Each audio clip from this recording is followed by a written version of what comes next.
influenciações nocivas que podem trazer infelicidade às nossas vidas. O jejum é de natureza transcendente, é de natureza espiritual e não simplesmente aquilo que entra pela nossa boca.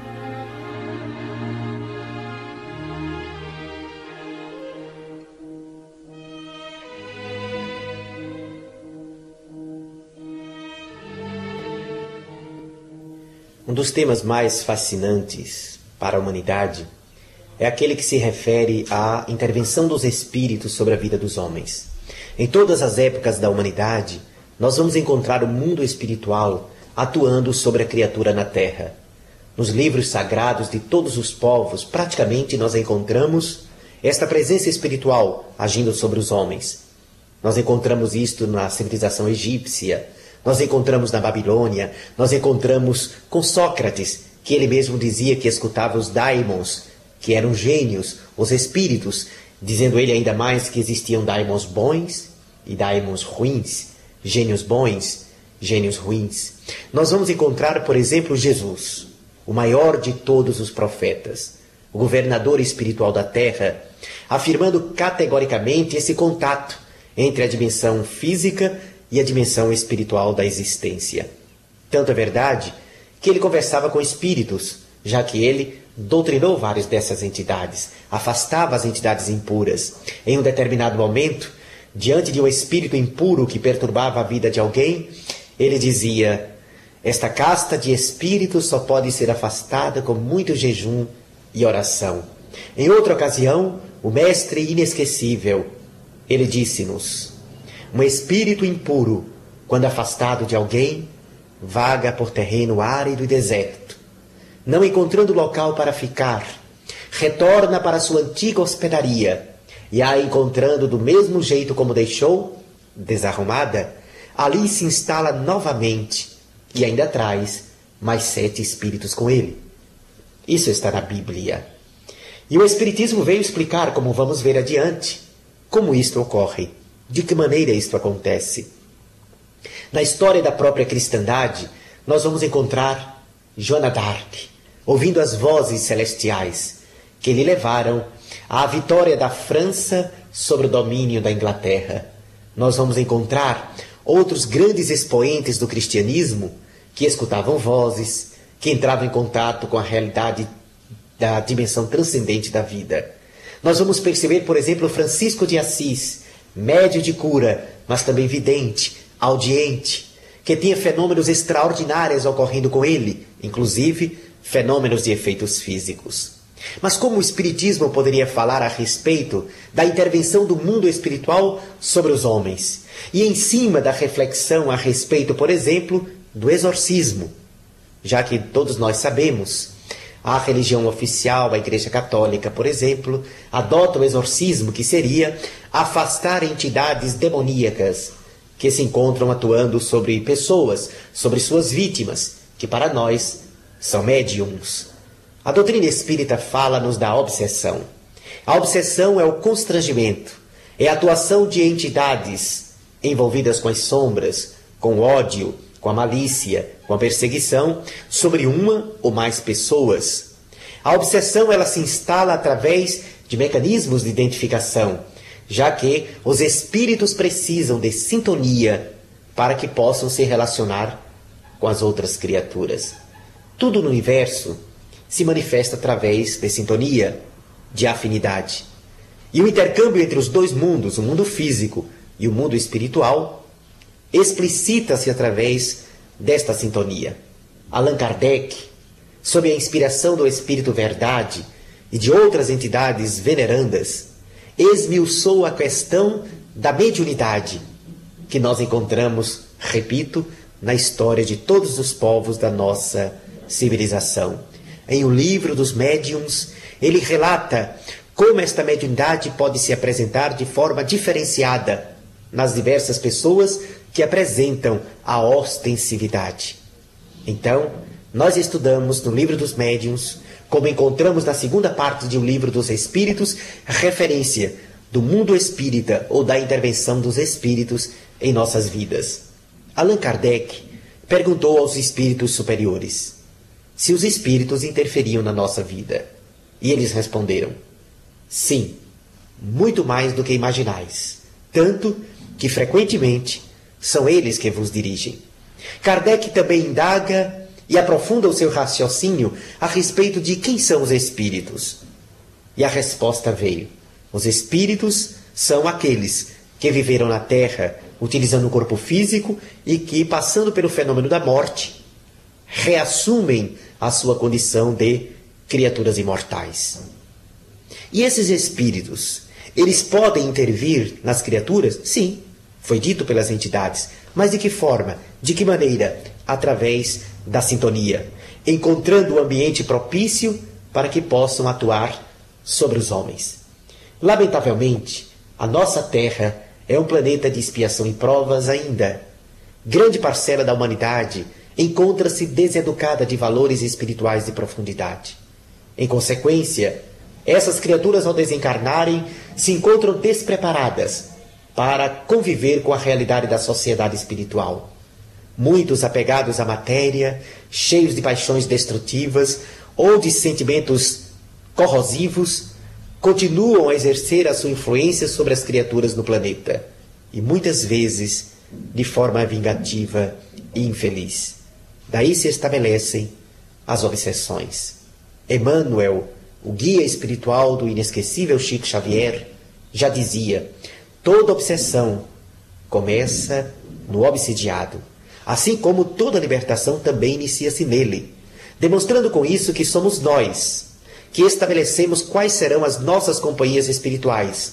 Somos nós que atraímos espíritos desta ou daquela natureza para o nosso convívio, a partir dos nossos pensamentos e da nossa forma de proceder.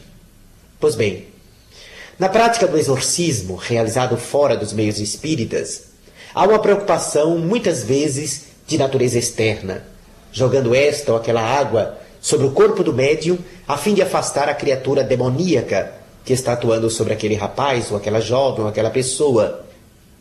Palavras cabalísticas também são pronunciadas e muitas vezes as entidades ditas demoníacas, que são espíritos humanos, começam a galhofar, aproveitam-se da credulidade das pessoas para manipulá-las e para estabelecer o seu império de infelicidade. A doutrina espírita vem mostrar que a melhor forma de lidar com problemas dessa natureza é através da moralização, tanto da vítima quanto do algoz. Ao explicar que grande parcela dos problemas obsessivos que graça sobre a humanidade é proveniente de vidas anteriores e uma outra parcela de experiências atuais, a doutrina espírita nos dá métodos e maneiras de atuar sobre este ou aquele caso, higienizando a mente dos perseguidores e dos perseguidos, buscando estabelecer uma forma de reflexão para que quem persegue e quem é perseguido possam escolher novos caminhos. A doutrina espírita vem demonstrar que nada de natureza material irá afetar o espírito que está atuando sobre uma pessoa. Se no meio espírita jogássemos água magnetizada ou falássemos palavras clichês, palavras cabalísticas, esses espíritos iriam sorrir de nós, porque isto não tem efeito sobre eles. O efeito de um espírito sobre o outro, de uma pessoa sobre um espírito, a ação só se concretiza através da autoridade moral. É através da vibração espiritual. É através da natureza da nossa energia e é através da sinceridade dos nossos sentimentos que nós podemos interferir construtivamente naquele intercâmbio de infelicidade. O Espiritismo tem a terapêutica adequada para lidar com os problemas da obsessão. Claro que Deus tem recursos, estradas e meios para atender as pessoas obsidiadas fora do meio espírita, porque assim, quem fosse obsidiado só ficaria curado no Espiritismo e não é verdade.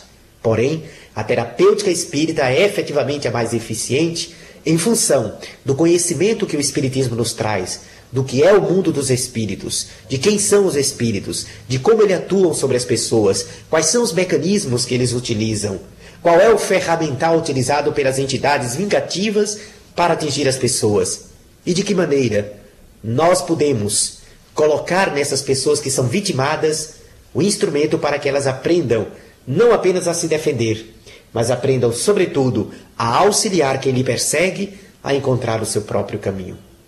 A mensagem do Evangelho, ela é insuperável. É aquela que melhor se adequa à necessidade de nos prevenir contra influências espirituais negativas ou a nos libertar contra essas más influências que já se estabeleceram em nossa vida.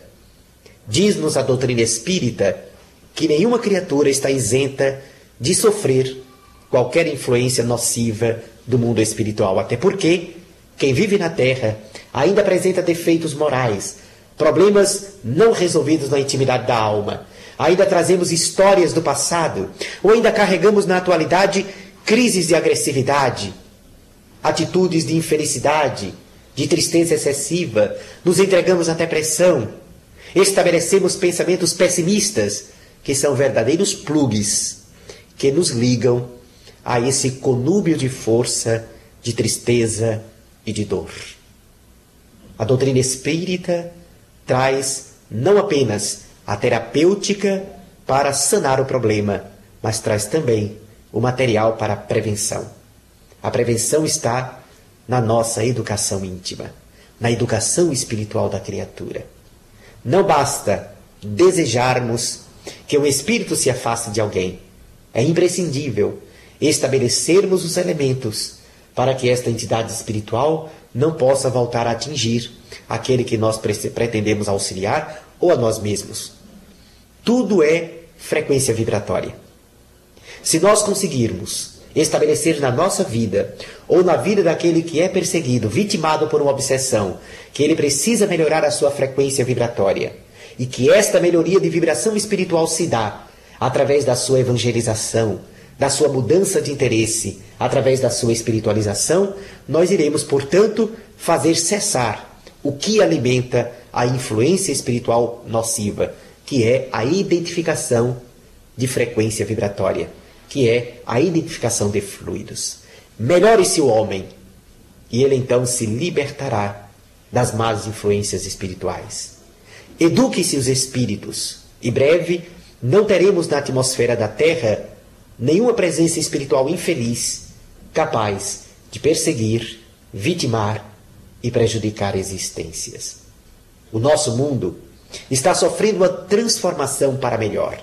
A despeito de toda violência, a despeito de toda obsessão que envolve a humanidade nos dias de agora, a despeito de tantos desacertos íntimos, o bem está avançando. E a mensagem esclarecedora do Espiritismo, veiculada nos meios de comunicação de massa, atendendo-se através das oficinas espíritas, através dos livros, através dos mecanismos de reflexão, vem auxiliando o ser humano a se posicionar melhor perante a existência, a irradiar melhores energias e melhores forças para que venha atrair os bons espíritos para o seu dia a dia. O exorcismo será modificado pelas religiões tradicionais, através da conscientização de quem são os espíritos e de como eles atuam sobre as criaturas na Terra. O Espiritismo não é a religião do futuro. É o futuro de todas as religiões, porque irá e já está influenciando todos os demais pensamentos religiosos, porque todas as outras religiões já começam a refletir sobre este intercâmbio espiritual, ainda que deem outros nomes para os espíritos e nomes diferenciados para os médiuns. Mas eles já estão começando a observar esses outros segmentos de que é necessário investir na mudança moral do ser humano para que tenhamos uma criatura feliz e psiquicamente saudável. O futuro das religiões passa pela reflexão do que o Espiritismo está trazendo à humanidade. Não que o Espiritismo vá fazer desaparecer as religiões do mundo. Absolutamente não. Mas o Espiritismo estará trazendo uma contribuição efetiva a todas as demais respeitáveis religiões para que elas aprendam a lidar melhor com aquilo que é transcendente. Tudo será sutilizado, aperfeiçoado, inclusive o pensamento das religiões. Muita paz.